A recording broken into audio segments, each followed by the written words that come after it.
الحمد لله والصلاة والسلام على أشرف الأنبياء والمرسلين نبينا محمد وعلى آله وأصحابه ومن تبعهم بإحسان إلى يوم الدين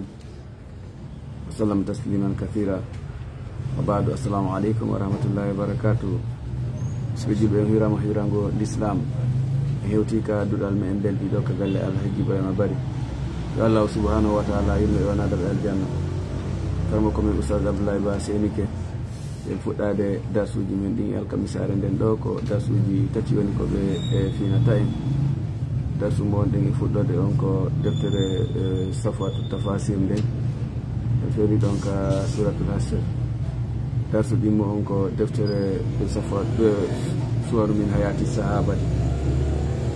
darsu tammo en mo wonɗen e homdirde on ko tafsirul qur'ana on haray ɗon hiɗen fewli ka suratu tur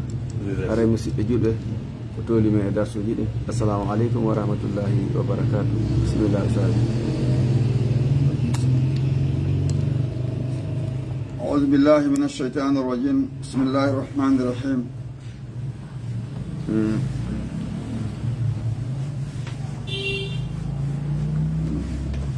ما أفاء الله على رسوله من أهل القرى ولله وللرسول ولذي القربى واليتامى والمساكين وابن السبيل كي لا يكون دولة بين الأغنياء منكم وما آتاكم الرسول فخذوه وما نهاكم عنه فانتهوا واتقوا الله إن الله شديد العقاب. وإني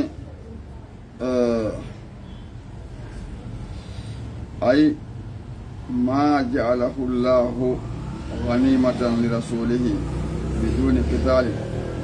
دون ما أفاء الله خلق الله رد على رسوله إلا رمكم من أهل القرى إمرهم بجعل أي ما جعله الله غنيمة خلق الله أمرني كنوا لرسوله مثلا كنوا خيري كنوا خيري قال لي نكون حرب لرسوله ونحن رمكم بدون قتال حرب قال دايك حرب عندي لو كنوا خيري ko gerda e mudum ha jillo kefere gerda jibbe fooli hetti jungo hefa do ni ko dum fayde amma no fayi on dum don nen ko ara hebra be dartaki jillo be tumbe kula da be ko sigol ma be doga dum don woni ara fayi o yo non ara bidoni kitalin ko alda e har min amwal kufari mode jawal hebra ben qala ibn abbas be maki hiya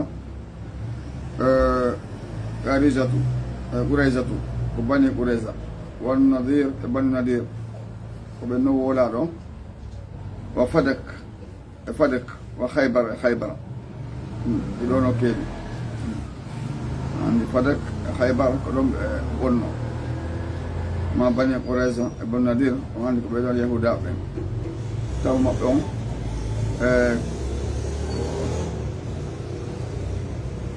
banu arno yaltude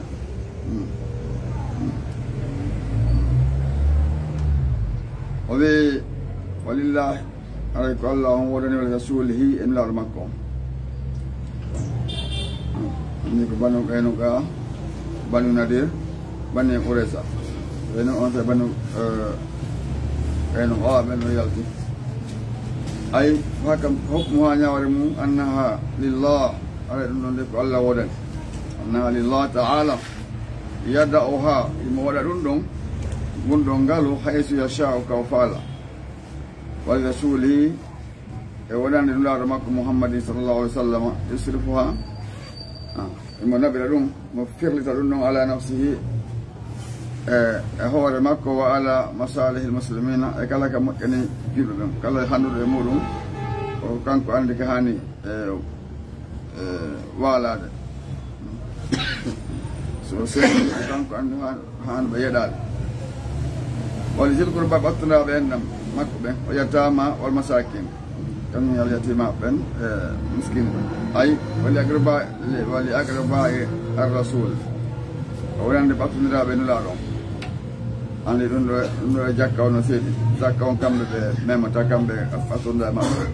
amma dun do ko fayun fayi e kono hoyri on ɗum ɗana goto jakka wona goto ɗum ɗo ɓe heɓay ɗulle ko hemɓe min bani hachim jiyaɓe ke bani hachim o abdoul moutalib ke bani abdoul moutalib wali yatama allati maɓɓe alasina ɓe mata ɓe mayino aba'uhum babira e maɓɓe ɓangi ɗon kadi o andi so woni jongalle o maayi ɓuri kon hewde ko jongalle on kasboto o fi no gurdanɗa newra o woni yaltowo ɗaɓɓa o woni guerrete a yaasi adana ɓe gore mum ne seyno woni o feƴƴini aɗa ɓeɗo kadi si yeɗama makko ɓen haɗa ko hana ɓe hana jonnede ɓe jonna ko ɗum woni walil yatama allazina mata aba'uhum walil masakine miskine ɓe kadi zawil hajati marɓe haton jingol wal foɓre basal ɓe kadi no haton jine mum ɓan tawno ɓeɗo kadi haray ala nokku ɓe heɓira abul sabil ayi walil garibe koɗo te tugorankejo al munqati umotaji ɗum fi safari joɓa makko ka yaatu tawa ko yoɓi gono fof lanni qala fi tashil o wi nde ɗo deftere la waarido falodira bayna hasihi l aya hakkude oɗo aya bayna ayatul anfal e aya on ka l'anfal dow to wa inna ayatal anfal tabiti aya on ko anfal fi hukmil ghanimati ko ñawade kono hoyri on allati tukhaju konkono nangete bil qital ka hare konkono heɓo ko hare hakkude julɓe heɓraɓe way jafo hayle yaccingol pucci ɓarkaɓe mbaɗateriji wa tilka yukhazu minha al khums ɗum ɗo no ƴette e muɗum jooɓal ngal feññit feccete becce jowi naya bun ɗum sendane honut ɓen ngama jooɓal inde kon laa ɗon ƴettata waɗa ko han ɗo wonde on noon so tawi hunde ɗuuɗi so tawi woni sendama pecce joyi haɗa on jooɓal fanɗe haɗa ko buy waɗi somo sende han sa albaqi ko heddi kon alal ghanimina e ɓen haɓuɓe nde jooɓal ngal itta luttana e ɓangal o amma haasi fayi amma ko wiyete kon fayi on hokkumol fayi o ñawade fayi on o huwa ma yukhasu kon kono ƴette minal ko faari mboɗo hefraɓe men hayri kitali harana haare no wirɓen ni julloɓe e maɓɓe ɓe tinodira tum ɓe daara ɓeɗo julɓe ɓe programme ɓeɗo mi tawa ɓe huuli ɓe huula jullo ɗen ɓe doga ɓe keɗo jawɗe ma ɓe ɗaɓɓa négocie gol ɗonde ɗum ɗon haara julɓe hen ɗo jawɗe maɓɓe ɗen ko alda guere min hayri kitali hara haare waɗa wala to aret wala to arado o falodira baynahuma hakkude ɓe ñawɗen no ayaji no ɗiɗi wala nuska kadi bortaka wona bortede o gotola bortangal e ɓuuɗe ko mukam heɗe ñawirede ko kadi karata gonɗi tabintini al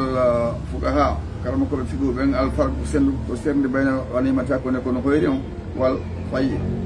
e ko wiyete kon fayi joni gandi kono hoyri on koko heeɓi kon hakkude julɓe hefere ɓe teɓɓodira ɓe guerra ɓe fiɗa julɓe heɓa doole hoore maɓɓe gañoɓe guere on aɗa kamɓe jeeyi jawle maɓɓe ɗen hande kadi ɓe nangi ɓen kadi prisonnier maɓɓe ko kamɓe kadi aɗa ɓen ko macciɓe maɓɓe mawal fayi on kadi ko ɗum ɗon heɓori kon ko angal haare ta julɓe dartaka ɓe darta so sala ɓe dartaka gogo Allah bugi kulole ɓe kañum ayɓe Allah ɓen ayɓe dina kam ɓe kuula ɓe doga maɗe ɓe ɗaɓɓa négocier goto wanna hukmuhuma andu ñawoje ɗiɗo ɗiɗi ko wiyete kon kono hoyri e fayu fal ghanimatu ma ukhizat ko konko ƴetta ko heeɓi bil qital saabu haare nden haɗa ɗum ɗon heɓori wal fayu on kadi ko wiyete kon fayu ma ukhizat konko heɓori ƴetta sulhan wala ɗum négociation ɓe négocie ala e hoore condition jiɗɗe jiɗuɓe jonata ɓe wanto ndaru kefa konno zakara huna o jamtoy ɗo lafde konngol alfayi ko fayi on ma afa allahu ala rasulihi konko allah on rutti e lawɗo makko on konko allah on rutti e lawɗo makko on ma kala ko allah rutti e lawɗo makko on o zakara o jamtoy fil anfal kal anfal dow to simore l' anfal nden lafdal ghanimati laf kono hoyri walamu ande annama ghanimtum kala man ko hono ɗo min shay'in e hunde jawdi e kala andi so woni shay'un kala ko heeɓi ko haare toon naati ɗum ko fi kay la yakuna wata laato dowlatan ɗum yiltinirte ɗum baynal agniya hakkunde Allah ɓe min koye muɗum ko ɗum si Allah intervenu sendu gongol o woli kono sendirte ay li alla yantafi bi hada li alla yantafia fiwta naftoro bi hada maali ɗiɗo jawdi o yastasiru bihi nde ɓurnirane hemɓe al agniya ɓeɗo alluɓe ɗum fukara ko alda e wasuɓen ko jono ko ɓuri kon hewa ɗon andi sey sendore yani ko ɓen ɓurte yeɗede hono peeraji yiɗi guyno waɗa ɗo ɗen heɓanaɓe hoore mumen kilo hon tew ko ɓen si a daari ka ɓen ɗo yeɗiya ɗon ko ɓen noon tew waɗante ɓe heɓata ɓen feere mumen noon ɓen no waɗatake ko kelɗi won ref ɗon joni noon ko fi won neɗɗo sendore wota neɗɗo sendire ko ɗum si Allah subahana taala holli ko hono sendirte fiwata wonu hen ɗum e dowla tan baynal agniya hande si woni duula tan o yiltanitgote ɗum haɗa hakkude ay ɓeɗo alɗuɓe nam وإني وذكر في الأنفال لفظ الغنيمة واعلموا أن ما غنمتم من شيء أي كي لا يكون دولة بين الأغنياء منكم أي لئلا ينتفع بهذا المال في نفترض جودي ويستأثر به هترانيلو الأغنياء أقول قرنا البن دون الفقراء والداي واسبن ما شدة وند تيدو حاجة تنجينغ الفقراء بواسبن للمال ون جودي قال كتبي بي أي فعلينا ذلك أو فعلنا عمه بي ذلك دون كي لا يتقاسمه الرؤساء يتسندون بهوريبه والأغنياء يعلو بينهم هكذا بيتون دون الفقراء على واسبن تباك والضعفاء إلو بينكت لأن أهل الجاهلية سبعين في الزمن المجيان كانوا لاتنو إذا غنموا سيقولينو حري بينغالو تون أخذ جتينو الرئيس هوري دماغهم ربوها لنفسي وأنا جاوني فو بيتك ناي فو كلا كو بيتو هاوتي ولا بيتك ناي ناي بانغال نو أي هار فوتي دي كادي أري كو هوري جوني تيدون بياسن بهدي دون ونو مغيرنو كامل وهو المراب وهو المربوع وتي مربوع hoore ɓe ɓen fof fen o jahiliya ko ɗum ɓe gerdayno andi ɗum nangal soma kala no summa rewti yastafi o suɓo min ha hay ɗon kadi ko suɓagol ley e muɗum kadi aydan kadi ma yasau ko faalaw na joni de kankon suɓa kalon fassirona firuɓe wi inna rasulallahi sallallahu alih w sallam asama o sendi أموال جوال بني نذير على المهاجرين دوبة في مكة سنين بدنا فإنهم كم كانوا لا تنهي نزيسان وسيف فقراء وواصل ولم يؤت القرآن وجرنان الأنصار ينقبن ولم يؤت الأنصار منها شيئا أيهون لو جرنان بينه فإنهم كم كانوا لا تنهي أغنياء وقالوا به أيسنا نقول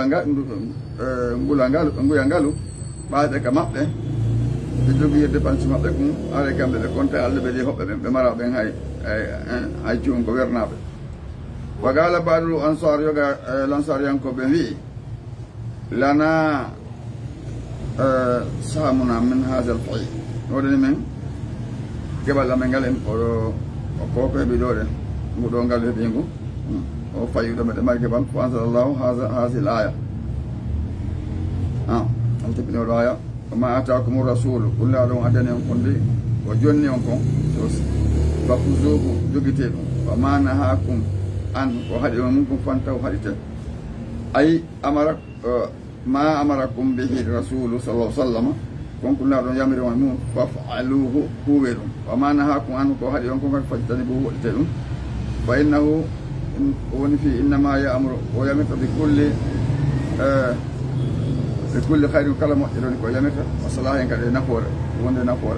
وينهى مهلا عن كل شر كلام بونه كذا وفساد بونه قال المفسرون في القرآن بإني والآية آية وإن ثلاثة سيئون تبقى في أموال الفي وفي جولك بديكم الفي ودو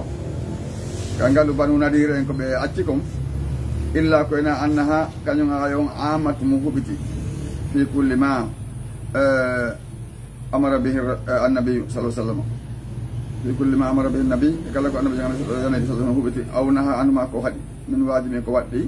أو مندوب كو يدا أو مستحب ما كو يدا قال مودون هاري إن ودي أو محرم ما كو حرمنا هاري ko harmini kon haray ko yo woɗɗite ko yiɗa kon o yamiri kon yo huuɓe haray koye golle on heɓa moƴƴere nden ko wiyete ko kadi ko harmi ko sonti tigi no heɓa barage saabu article makko golli ko ko harmi ko fa yadkhulu naata fiya tusre en aya on alfayu wa khayru fe ko naɗum an ibnu mas'udin annahu qala وبه لأن الله على خدي الواسمات والمستوسمات والمتنمصات والمتفلجات للحسن والمخيرات خلق الله. دودن كو أري في رب بيد بنغري بن. وده بمعنى كباليمون والواسمات وده نجون كم كنجي باليمون نفوت كباليمون كله وكله المستوسمات man to be mbay ko ji mudum timiloji mudum ora al mutanabmisati al mutafallijat bo mudum ko façon settu go nyije dab go ngari del ko sunna fi dab go ngari al khairat ko waylo go khalqi la tagol langu ngandi worbe nduuda wadde dum sinatele mawno worbe bu yela Nigeria do kamay do watti jon pentita de san masalam udugol nebbe ko sansata bandu wonti wonda danejo worbe go wadde dum joni ben dono kafiro ben dum do kon non haray ko kala ka mulaado makile an Allah andi haray ko hunde ko hulbini fi kulli gaari mo haray ko duwa do rentede mo wodite be ko bari ko la an Allah al wasimat wal mustawsimat wal mutanammisati wal mutafallijati andi fallijati ko sotta ko dum woni setta be nyede pasindirade wodi be sebine be kan wodi welta bara nyide ko do yayni no fono lil husni ko ndap go ngari al mukhairati dum woni sonna be wayle be khalqi Allah tagu allamu wa balaka zalika imra'atan be do yewtere nde ibnu mas'ud maki antu manna yotti debbo go min bani asad en jaado ngol logoro ande goro makka wete ngol bani asad duqalu laha on wiye ummu yaqub be naftamo wa kanat latino tagada al qur'an kam debbo latino mo jangay no qur'an wa atatu wa wadi on sayka ibn mas'ud fa qalat wi ma hadith ibn hadith balakhani hewtu do e an ka gay ma mo yewtu do an ibn mas'ud annaka won bi an qulta wi kaza wa kaza hunde kare wa zakaratuhu lahu wa janta ibn mas'ud wala ibn mas'ud filliko ونحن كم ونقول ابن مسعود كان دبون جانتو فقال أن سماكي ابن مسعود ومالي وحتى من لا الأن مهدة من لا أنا مهد رسول الله صلى الله عليه وسلم فاتم مهد مراد الله وهو في كتاب الله تعالى يقول لك دفت الله تون الله تون نتوم فقالت المرأة دبون takar garatu gondi mi jangi ma bayna lawhay al musaf jangi hakkunde ngaroje de didi ngaroje de ni masalan bindi wini do ngaro do ngo ngaro lewo ngo jangi de fo mayde masalan fama wajatu min mi yaalum der ton ni wanda mon tindade faqala ibn mas'ud maki in kunti sitay ala tike qara sa woni qara'atihi ajangi qur'an laqad wajadtihi kunna tawi dum der ton ngare amma qara'ati ya jangali qawlallah ta'ala Allah azza wa jalla wa ma ataakumur rasul fakhuzuhu wa ma nahakum anhu fantahu ajangal ka Qur'an tom enta jangal non datom wa ma ataakumur rasul fakhuzuhu wa ma nahakum anhu fantahu ajangi dum datom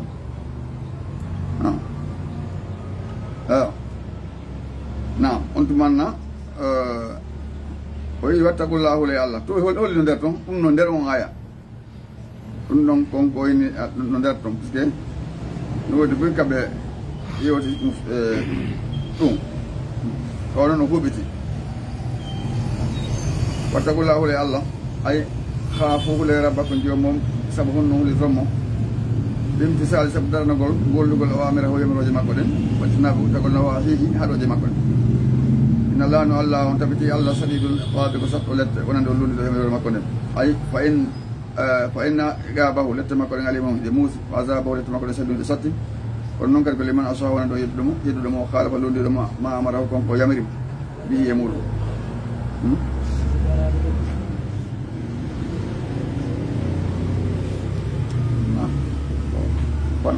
Potande was fanda non fanda kan ore ma che na ro si beno la ko da alhamdulillah rabbil alamin wa sallallahu ala nabiyyina muhammad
بسم الله الرحمن الرحيم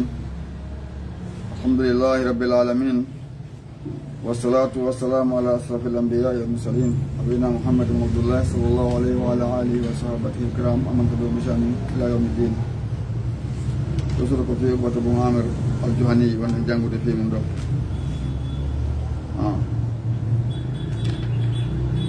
awi لازم عقبة بن عامر الجهني رسول الله صلى الله عليه وسلم لزوم الذل لصاحبه فكان يأخذ له بزمام بغلته أينما سار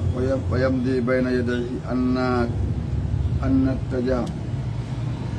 فكثيرا ما أردفه رسول الله صلى الله عليه وسلم. نعم ورأى ولازم وندي Uqbatu bin Amirin al-Juhani odo sahabajo tedduɗon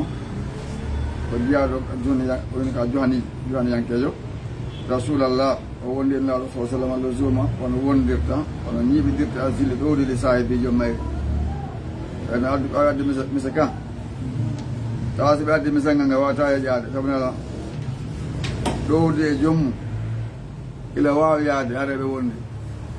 taw yaade woɗi woɗi makko ni ɓe wondi fakana laatino yaahudu lahu mo jogantono laaɗo on bizimami ɓoggol baklatihi bakalle makko makko daabe makko wiyetema bakalle mo jogoto ɓoggol mo aynama sara kala kam laaɗo yaade o yamdi mo yahino bane dayi yeeso makko anna tajaha kala kadi kawo fewti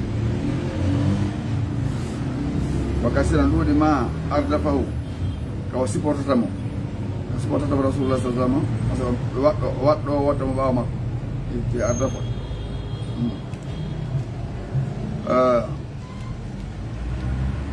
nam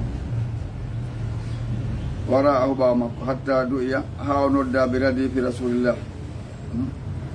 supportate no sallallahu alaihi wasallam kala ko waɗɗo to waɗa kamɓe wonde wa rubbama nasara lahu nabiyu al-Karim sallallahu alaihi wasallam heewi kanulaɗo on cippantomo an baklati gay bakalle makko ma liyakuna huwa allazi yarkabu tawtoro kanko ni waɗɗi ɗon wannabi alayhi salatu wassalam huwa allazi yamshi kakunaɗo on seppude wonde koɓe cippoto hara kanko waɗɗi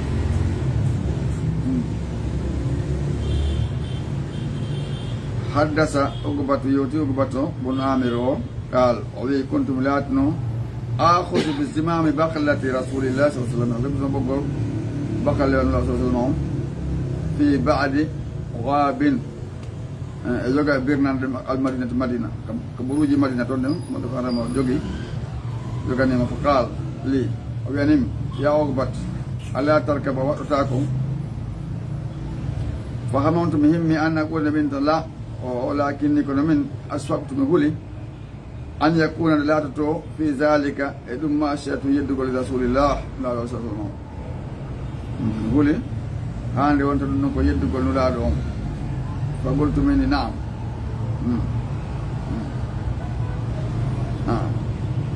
andi piiji gono toon sahaba en aɗay ko hulayta ɓe heɓoy nulaɗo sa sallam sigon hay ɗon hannde hay ɗum so waɗo ñamde ko feƴƴino hakkude makko e sahabaɓe goto ɗulle ko Rabiata bun Kaaba ɓe makannomo ene Rabia an jombata mi ala jombude de mawdi kanko mara piye memen ñande goo kadi ɓe yiidi inni Rabia watta no jombira ni ala jombude kono o desi iɗan o den ñande hande gasino Allah ne keɗan fisiri jombay min nani on tumanno ɓe landoymo tammon tum eni mi jombay o ɓana onde ɓe anda programme o mi jombay yaw kat suudu kaari inaɓe okke jumaɓe kaarijo mi resina kaarijo o yawi ɗum ɓe ruttali ɓe naali goɗɗo ngo ɓenni amen jaaɓi o ari o ni o mi yalmaɓe newade o koɓe newi ko fus ɓe rut ɓe mane ɓe newi on tumanno ɓenne yaw ka goro maɗa ɗum ko Bani Sulaym siwo fana Allah ɓenteɗo ɓuuray ɗo nande ko wonno hoorna on tumanno hewti oy on ɗon ɓe kafendirno teŋe makko on ko ɓen ƴuɓuno ɗum teŋe ko ɓen kadi waɗno fii ko defirte kom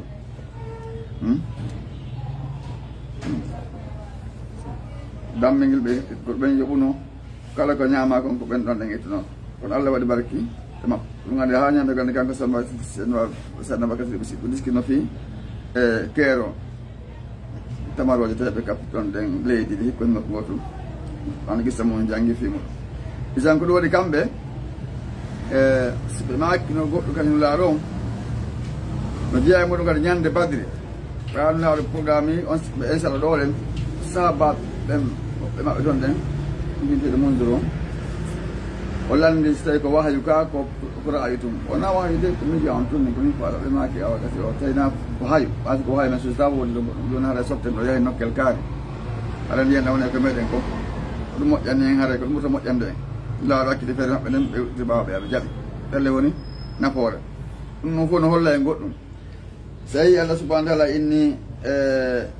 saawe toon fila amri fa isa azamta fa tawakkal alallahi da ƴettu décision ɗa wonde yimɓe ara on décision dirade ɗum laaɓa yeyata ɗum kan ɓe yeyata ɗum fof ɗo yeyta ɗen ayi ayon ko ɗo fuɗɗi fa bima rahmati min allahi lintalam walaw kunta fasdan halisal qalbi lam faddu min hawlika wafu anhum waqfir lahum wasawirhum fil amri fa isa azamta fa tawakkal Allah inna allaha yuhibbul mutawakkilin al aya idan foti ka gorol ma foti ka ɓeygore ma are toujours so yewtidi heɓe toon ɗen tawate peego nafay kamɓe la sallah ɓe jippitino moƴƴa moƴƴa on andi kadi wono wono Salman Faris no kanko joppino feergo ngo hannda poose o ngo long ɓe maki no affaire makko no moƴƴi ɗum ɓe maki waɗe ɗum ko debbo maɓɓe on kadi Umu Sulaymin na Umu Sulaymin de Umu Salamata idan ɗum andi ɓe Hudaybiya toɗen comme ɓaɓe yamiri ɓe yak goto waɗali ɓe fembaki ɓe boraki on tumano ɓeni ɓe naati ka haymeru ɓe maki tigi tigi on ɓe yeeti sonna maɓɓe Umu Salamata mi yamiriɓe ɓe waɗali ɓe maki an waɗo ɓeñini an yahu waɗa sa waɗi ɓe waɗay ay isan ha kada joni noon hoɗe kamɓe lawsiɓe kamɓe degré maɓɓe on no tiiɗi ɓuuri degré yimɓe fof ko ɗum waɗi kamɓe hende woto ɓe aybinta ñamete si ɓe welama ñamete on ɓe ñaama si wela ɓenta wela o ñamete ɗo wela ɗigen no kamɓe si ɓe woli goɗɗum ngo wonata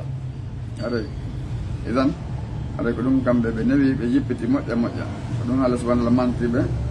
ande e dow gikku mawɗonango mawgo ɓawi ɓe juuleno buy ɓe janggayno buy waɗeno dewe buy kono noon ko henno ɓe mantira nguɗo gikku moƴƴo mo heɓi nguɗo gikku moƴƴo ara o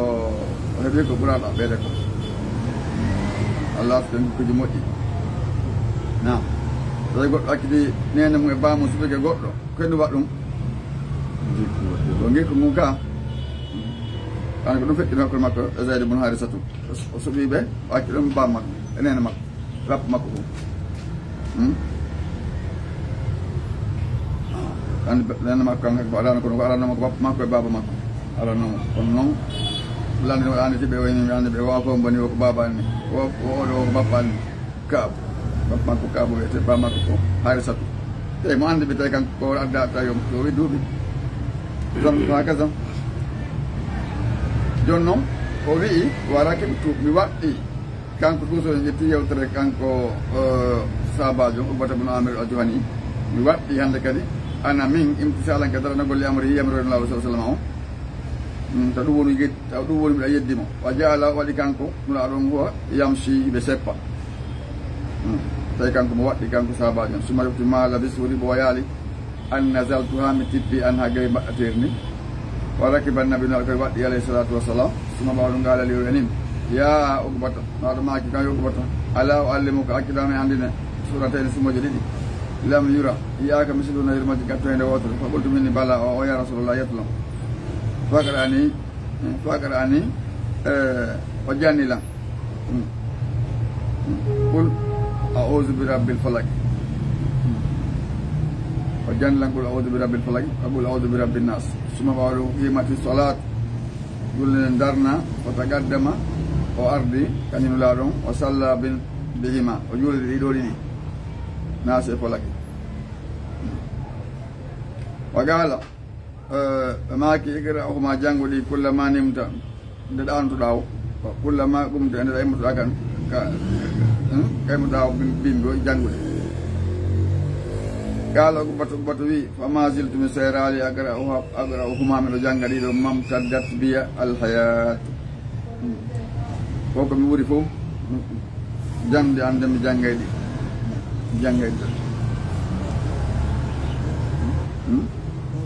kono hawri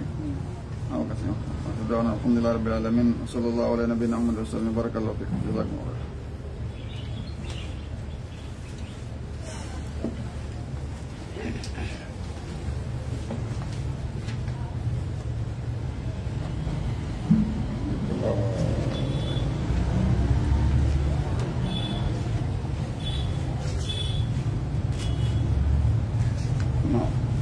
أعوذ بالله من الشيطان الرجيم بسم الله الرحمن الرحيم والنجم إذا هوى ما ضل صاحبكم وما غوى وما ينطق عن الهوى إن هو إلا وحي يوحى علمه شديد القوى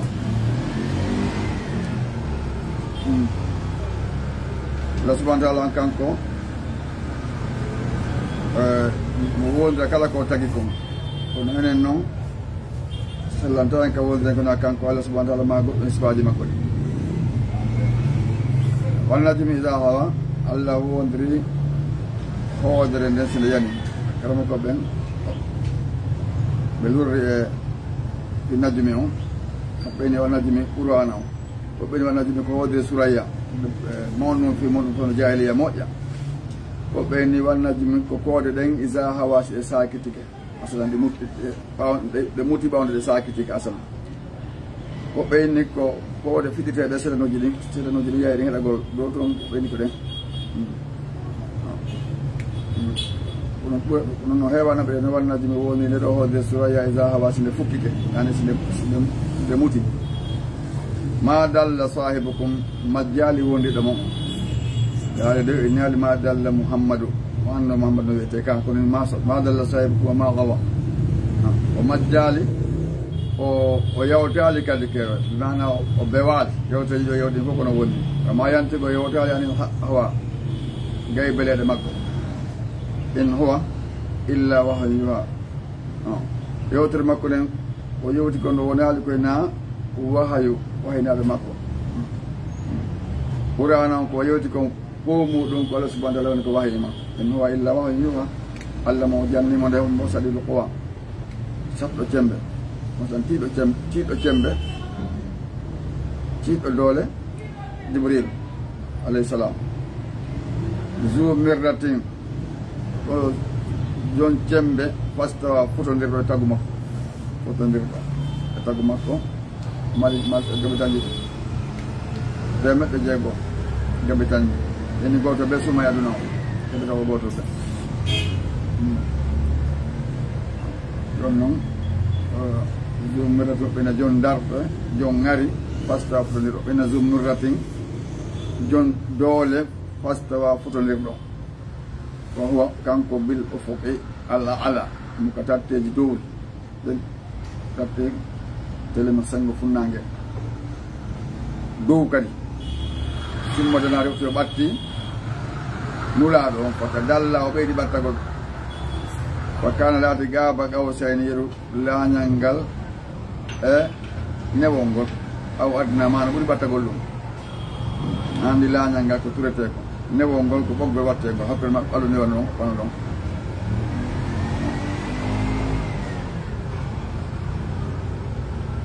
awha o waheni ila abdi faade jiyaɗo makko ma awha e nder ko waheni ma awha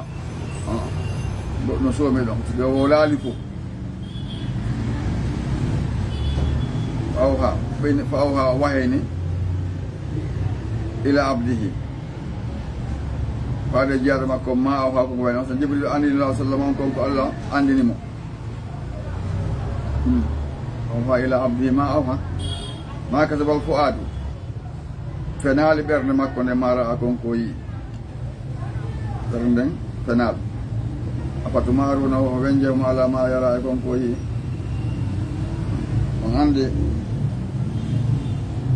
hakkude Makka e Baytul Muqaddas ko ɗo wonno al isra royrede nden amma no Baytul Muqaddas ɗande makko asama ko ɗo wiyete al miraj non fof ko jemma goto waɗi nden no ɓawa arti o yii ko o yii kon to wasitike ɗon anndi resiyankoɓe darore sengoɓe feni e yini ko fenani ɓe fenni kono Abubakar Siddiq kañum men ɓen ɗon dari ɓe yini ko gonga si o wuuli tun haɗa kono wondiri o anndi ɗum laɗo wiyima Abubakar Siddiq ha joni ko ɗum wonanodede kam Boubacar ɗo Boubacar ɓene ɗuuɗi ha kono kayna Abubakar Siddiq wo haray no anda ko hombo woni Abubakar Siddiq ay ko ɓuri kon hewde sinaɗo jammi hunde ko nde wonata ɓuri kon hewde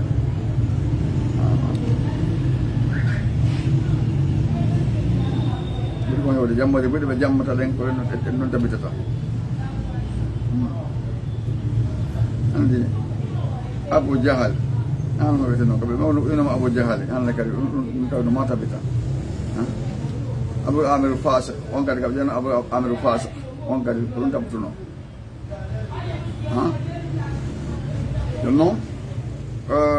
ma kadaba fenaali al fuadu ɓernde nde ma ra'a ko konko ma ra'a konko yiiri ɓernde makko nden afato marunahu o wenjaymo on yedde e nulaɗon ala ma yara konko yii wa kad ra'ahu gonɗi o yi'imo tafsirɓe ɓuyno yaari wa kad ra'ahu gonɗi ɓe yii seydna Jibrilu nazilatan ukra tippolga goo inda sidratil muntaha oɗon nokku ka sidratil muntaha o yiinimo nokku goo kadi ɗum ko ka leydi ga ara noon ka leydi ga ka haari Hira o yiinimo ɗon joni noon ɗimmun ɗum ko yiimo kon kadi ɗumɓeyno nazilatan ukra inda sidratil muntaha ɗon o yiimo kañumen inda ko ɗo woni jannatul ma'awa aljanna wetel ma'awa on ko ɗon o woni inde wonno yaksa suumi a sidrata ɗiɗo jaaɓi ma yaksa hunde ko suumiki foti ko annora foti façon jiɗin kala ko suumiki o inni is yaksa sidrata ma yaksa ma zaqal basaru o ñaaki gite makko ɗo ma goho o bewali kat laqad ra'a gonɗi o yimin ayati rabbi no immorde ayaji makko alkubra mawɗe o inni min holla naaɗe fof min ayati rabbi alkubra no jeeya e muɗum o hollano aljanna on o hollano yiite ngen ton أفرأيتم اللات يتلن وسنمر يتن اللات والعزى اندودو يتن العزى ومناة اندودو الثالثة تم القرآن تم الرون ديا ألكم الذكر ودنا ونم يورد وله الأنثى كانك ودم كانك الله بيرب تلك إذن تنسوني كسوة سندور ديزا سندور أونيار سندور جمود ونم وتم فالتا كبنا دب kalau benar deb boyeta itu mak ngawa e wanda dummino yono inno alla kan ko pero mariko malaika ben ko al kalau anda ko wirne sabna hewi sonna be nakko be doro hewi nakko buri be ko be ke sai don kujiro nanga no ko no piye do den nyande on jibina ko nden makko ko ina kala ɓiɗɗo gorko onno wonde gujje yagoor ɓen fof kelli idan ko wirni kon ko Allah ɗum Allah subahana taala tuni andude ɗum wa kasa o wi noon tilka idan qismatun ɗen ko sendoje bonɗe no sendoje disa oñareje in hiya illa asmaun ɗen o naali koye na inɗe sammaytumuha ɗe wiwɗon ɗum antum onon wa aba o ko babrema ɗo konko inni ɗisanamuji ma anzalallahu biha allah tippinali ɗum min sultanin hujja dalil ala e mum in yattabiuna ɓe jokka kadi illa zanna ko na sikke fama tahawal anfusu ko welta wonkiji maɓɓe ɗin wala kadi jaahum gon ndi ariɓe min rabbi himoɗa kadi maɓɓe alhuda pewal ngal kono ɓe jaɓa ɗum ɗo ɓe suɓi belaɗe wonkiji maɓɓe ɗin o wi am lil insani ka e wodan neɗɗan e wodne neɗɗan ko ma tamanna kon ko yeloto neɗɗo tawa wela kala ko yelto sago makko tuuta ɗen ko juuri wontayno ara kollu tuppol kollu mette ma manna ko ala ko yo ɓennude tum a kesita yo footike fowtare nden no welamo ha feƴƴiti fowtagol ngol kadi ke ay liƴandama so oɓɓe koye waalo mano tetta jonna a tettu jonnaɓe watta a tettude amri ɓisanma tamanna sikka o naata aljanna ara o jarriba kam jarriba mo ɓe arano ɓe ɓurnoɓe adana ɓe jarribama onon feƴƴe tum natum aljanna o jarriba kam ɗum gasata walillahi ko Allah waɗani al akhiratu wal ula lahara adna fof Allah jeeyi o yettiki on fi toon ɗugga kadi yettiki on ko ɓurana ko ɗum wasi o wiide tubiyana kulle sayi ɓangeni kala hunde ma koy ko annduɗa ko janggataka en jafame ɓurana nde fof mayɗa kala ko wola kon ɗum sawno kalamullahi on ko nasama kala noon kam e min malaki morde malaikajo fi samawati ko kammuɗi la tohoni nafota safatun defore maɓɓe soɗen hay hunde illa min baadi ko na immorde ɓaawo an yi asanallahu Allah newni o duganike liman yasha mo muuyi o yarda o welamamo on se noon ɗum tiwata ko dawana alhamdulillahi rabbil alamin wa sallallahu alaihi wa sallam sallallahu alaihi wa sallam alhamdulillahi rabbil alamin en weltanike Allah subhanahu wa ta'ala ɓe janniɓe karamo koɓɓe men wonɓe e jannude internet kiɓe Allah windanɓe ɗum kamandake moƴƴi o ɓaɗana ɓe joddi aljanna enen kadi wonɓe janngude wonɓe heɗade en toriki Allah yo Allah on faami en konde e janngude ko nene en golletirgol darsuji handeji ɗin ko ɗo woni kadi dari en fuɗɗito goɗɗigo kadi janngo inchallah assalamu aleykum wa rahmatullahi wa barakatuh. Wa aleykum assalam.